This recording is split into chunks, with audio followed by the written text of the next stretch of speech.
Hi, how are you today? Nice to see you again with me, Reva Ragam Santika on Reva Cemil Belajar channel. In this video, Reva would like to share about database introduction. And in this session, I would like to share about transaction management, which is the 13th session of database introduction.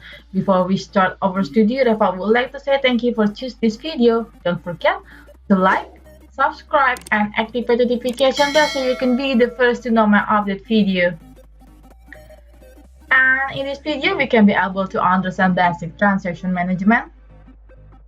And the topic is about basic transaction concept and concurrency control.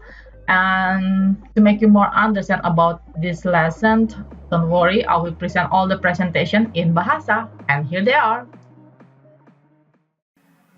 Baiklah, kita masuk ke pembahasan yang pertama itu, dan kita bahas adalah tentang konsep dasar transaksi. Nah, transaksi ini adalah merupakan kumpulan operasi yang membentuk unit kerja logis tunggal yang digunakan untuk memanipulasi data, insert, update, delete, dan select data. Transaksi terdiri dari semua operasi yang dijalankan dari awal sampai dengan akhir. Kumpulan langkah-langkah ini harus dipandang sebagai satu kesatuan unit yang tidak dapat dibagi. Karena suatu transaksi tidak dapat dibagi, maka transaksi dapat dieksekusi secara keseluruhan atau tidak sama sekali. Maka, jika suatu transaksi mulai dieksekusi tetapi gagal karena alasan apapun, maka segala perubahan pada basis data yang telah dilakukan harus dibatalkan. Persyaratan ini berlaku terlepas dari apakah transaksi itu sendiri gagal, sistem operasi macet, atau komputer berhenti beroperasi. Nah, pengertian dari transaction management ini adalah sebuah mekanisme untuk mengatur bagaimana transaksi yang dilakukan dapat berjalan dengan baik, sehingga konsistensi data dapat terjaga. Sebuah transaksi harus dapat menghasilkan konsistensi basis data jika sebuah transaksi telah dijalankan. Misalnya saja seperti ini, transfer uang dari satu rekening ke rekening yang lain adalah transaksi yang terdiri dari dua proses updating. Untuk semua tindakan transaksi dieksekusi sepenuhnya, atau tidak sama sekali jika terjadi kegagalan pada salah satu atau keseluruhan dari updating. Dalam sistem basis data, ada beberapa transaksi yang akan dieksekusi secara bersamaan. Jika updating terhadap data tidak dikendalikan secara bersamaan, maka berpotensi ada transaksi yang tidak konsisten. Situasi seperti ini dapat mengakibatkan kesalahan dalam proses penyimpanan data, sehingga dapat mengakibatkan ketidakkonsistenan dari basis data. Nah, konsistensi suatu basis data itu berkaitan erat dengan integritas data, sehingga untuk menjamin integritas tersebut, suatu basis data dalam menjalankan sebuah transaksi harus memiliki sifat sebagai berikut. Yang pertama itu adalah atomicity. Ini adalah semua operasi transaksi tercermin dengan benar dalam basis data. Semua transaksi itu adalah unit yang tidak dapat dibagi. Transaksi dilakukan secara keseluruhan dari awal sampai akhir atau tidak dilakukan sama sekali. Contoh, misalkan kita mau ambil kasus transfer dari satu bank dari rekening A ke rekening B dengan nilai transfer 1000. Maka stepnya adalah cek saldo A dulu apakah mencukupi. Jika mencukupi, maka lanjut ke step kedua. Jika tidak, maka transaksi selesai dan tidak ada perubahan. Nah, jika ternyata kondisinya terpenuhi atau tercukupi saldonya, maka kurangi saldo A sebesar 1000. Kemudian tambahkan saldo B sebesar 1000. Nah, seluruh step di atas harus digabungkan sehingga apabila setelah step kedua terjadi kesalahan, maka seluruh perubahan transaksi harus dibatalkan. Setelah transaksi berhasil, maka akan dilakukan commit. Berikutnya adalah konsistensi. Nah, eksekusi suatu transaksi secara terpisah itu tanpa adanya transaksi lain dilakukan secara bersamaan. Hal tersebut akan menjaga konsistensi dari basis data. Transaksi harus mengubah basis data dari satu kondisi yang konsisten ke kondisi yang konsisten lainnya. Konsistensi dari basis data merupakan tanggung jawab DBMS dan pengembang aplikasi. DBMS dapat memastikan konsistensi dengan menegakkan atau mematuhi semua batasan yang telah ditentukan pada skema basis data.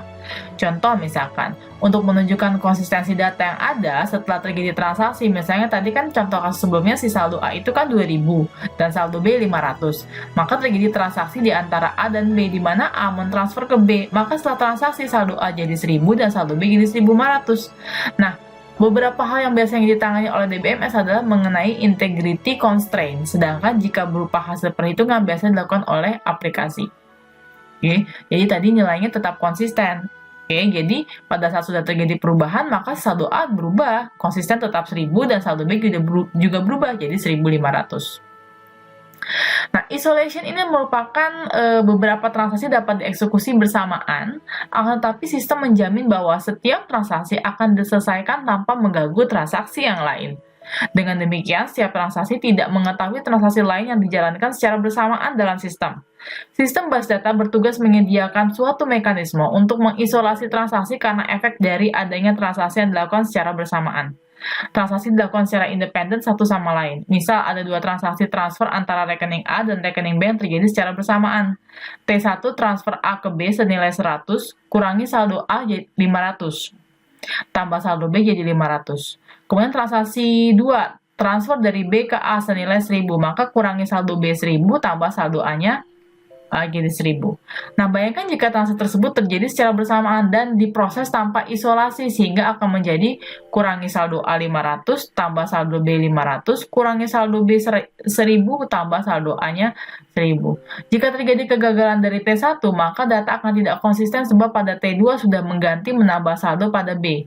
Demikian pentingnya isolasi sehingga data tidak bisa diakses secara bersamaan oleh lebih dari satu operasi. Jadi, pada saat kita melakukan sebuah transaksi gitu ya, itu tidak bisa transaksi yang lain itu masuk. Jadi pada saat terjadi transaksi T1 dan kemudian ada transaksi T2 pada waktu bersamaan, nah maka akan mengerjakan transaksi T1 dulu. Gitu ya. Jadi transaksi T1 dulu dikerjakan, diselesaikan sehingga si T2 ini harus nunggu.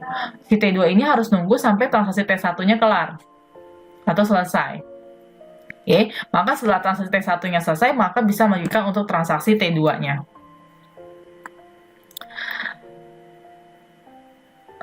Nah, berikutnya adalah durability.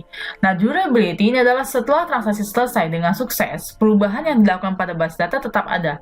Bahkan jika ada kegagalan sistem, efek dari transaksi yang berhasil diselesaikan komit dicatat secara permanen dalam base data dan tidak boleh hilang karena menjaga jika ada kegagalan berikutnya.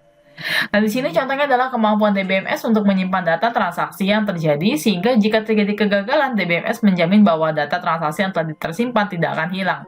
Banyak DBMS yang menulis log untuk suatu transaksi yang dapat digunakan ketika terjadi error pada hardware maupun software. Nah, manajemen transaksi di sini adalah ada dua kemungkinan. Kemungkinan kedua itu adalah commit dan rollback. Nah, commit ini adalah suatu kondisi di mana jika transaksi dilaksanakan secara lengkap seluruhnya, transaksi tersebut telah dinyatakan commit dan base data mencapai keadaan yang konsisten yang baru. Keadaan konsisten baru itu berarti terjadi perubahan data.